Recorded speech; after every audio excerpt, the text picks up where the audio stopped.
So, breaking news, Clayface has been cast. So, who is it? Well, it's Tom. I have never seen this guy at all. He's a relatively young actor, so, I don't know. But he has been in different things, some fantasy stuff, and Doctor Who, apparently, so he is experienced. But this is just fairly normal, right? It's got a $4 million budget. This is not a big, even Joker budget, which was like 70 to 80 million. So I think this is the right idea. Keep it tight, keep it lean, make it a very intense horror movie. But I do have questions, not negative. I do think this is a good choice for what they're doing. But you kind of wonder, where exactly are we? Because Gunn is confirming that there are going to be two Batman universes. So he's not getting rid of the Reeves Batman. They're waiting on the script for that. That's what he says officially. Unofficially, he might not want it to happen, but we're going to have Matt Reeves' Batman and his own Batman. So Clayface is where exactly? And James Gunn is also saying that, at least with his universe, deaths are permanent, right?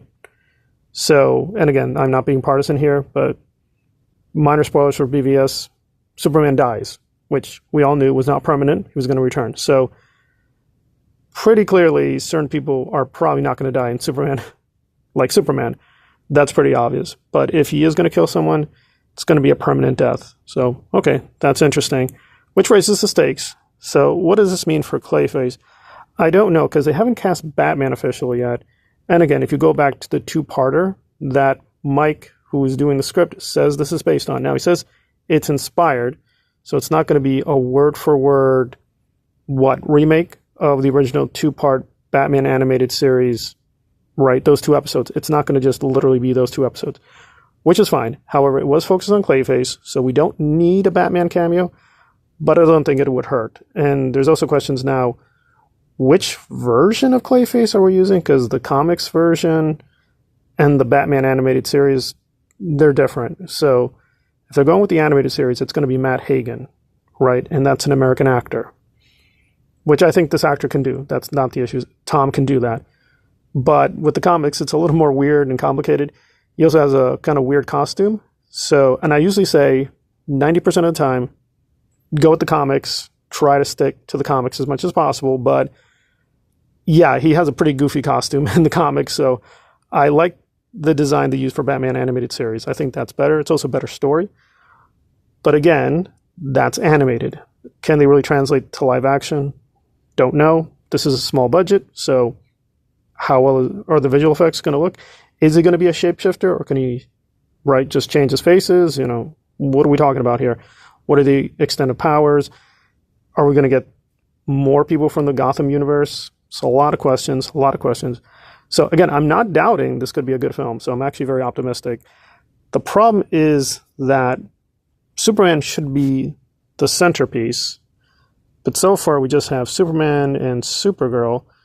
We don't even have the Batman started yet, and we don't even have Batman of his own universe cast yet, and they haven't really confirmed with Andy Muschietti, who did the It series and who did The Flash, which, by the way, I paid for, and I thought it was still a good movie. I know a lot of people are doing this revisionism. It's the worst film of the universe, and I would agree, it was visually dodgy in many places, but, the story's fine. But now, where exactly are we? Because I don't think it's going to be Gal Gadot who is going to be Wonder Woman anymore. So where exactly are we? It seems like it's a little free-floating. And also, will Clayface be connected to his universe? Is it just a one-shoot? If it makes too much money, is it going to be its own trilogy? It's a lot of questions. But, okay, being optimistic, whatever else, it could be a really great movie. It's set for September 11th. Next year. Again, things can happen. Things often do happen. But good faith, they managed to do the film in a couple months. Again, it's only $40 million, so it shouldn't take too long to edit, do it properly, and start advertising it. I'm not seeing a downside here. Just as a Batman fan, this is great. But now let me get to the negative side, and again, this is more the comic book universe, that, again, as a Batman fan, I'm not too worried, but if you have been to the bookstores or to the comic book shops or wherever, the mall, wherever, there's a flood. And do not want to, what's the word? Minimize. Like, there's a massive flood of Batman stuff. Like a massive flood. We've got so many different Batman, Robin.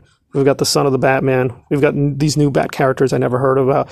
It's just Batman, Catwoman. It's just an insane amount of Batman material. Which, again, if you're a Batman fan, is great. But they are overloading on the Batman in the comic books. So I'm just a little worried they're going to do the same. And I have not checked out the J.J. Abrams, that new animated version of Batman. I've heard very mixed things. It's fine. These are just different universes. And we've had this before, right? We've had like the Batman comics and the JLU and even the Christopher Nolan films kind of happening simultaneously. So we had this moment where, yeah, there was a little bit too much Batman stuff out there. Same thing, to be consistent with Zack Snyder. So we're always going to have a lot of Batman, but I am worried that given they need to make a lot of money because the DC films have been, frankly, mostly failures. I mean, their highest performing film recently was Aquaman 2, which made just under $500 million. That's so far their high point. So they're in a lot of trouble. So I'm just worried to make up the gap. They're going to go cuckoo crazy, filling us with a lot of Batman material we don't really need and it's not ready to go yet. That said, there is a lot of great material, right?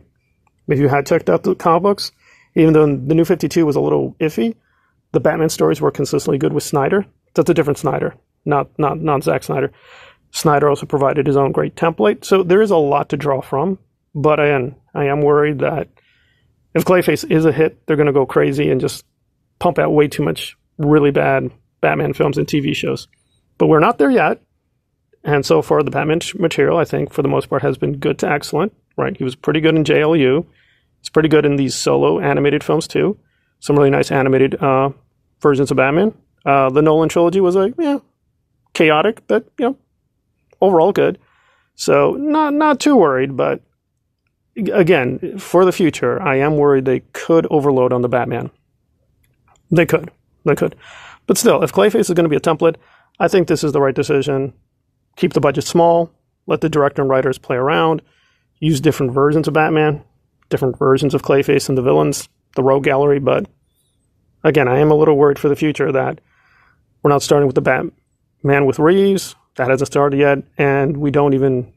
But they're keeping the title. They're going to keep Brave and the Bold, but we don't even have anything yet. No script, no director. It's not clear Muschietti's still going to do it. He says they're just talking to one another. What does that even mean? I don't know. But again, I will say this, even though I've been fairly negative with what Gunn has put out with Superman, some of the recent stuff, the trailer and the behind the scenes, is better. It's a lot better than the previous stuff, so I'm more interested in it. I still think it'll be just mediocre at the end of the day, but, mediocre is not the best place to begin, but to be fair, because people are comparing this to Man of Steel, I think to be absolutely fair, if you're a hardcore DC fan, you do know that technically the DCU began with Green Lantern, which was horrifically bad. It's probably one of the worst films of all time. No, I think it is one of the worst films of all time. What am I saying? Even Ryan Reynolds has disowned that thing, and that piece of garbage was technically the beginning. So compared to Green Lantern, they're in a better starting place. But you know me, if you've been to this channel, I prefer they would have had a halfway solution, integrate the Snyderverse with what they're doing. But we'll see what happens. But good news with Clayface. And I do think it's an interesting decision that James Gunn says deaths will be permanent. That's good, too. But I'm still a little nervous. But still, great breaking news. I think Tom will do a very excellent job, at least with the acting front. But again, Mike Flanagan's a great writer, but we're kind of in uncharted territory. So a little nervous, but optimistic. And there we are with the latest on the Batman news in the new DCU.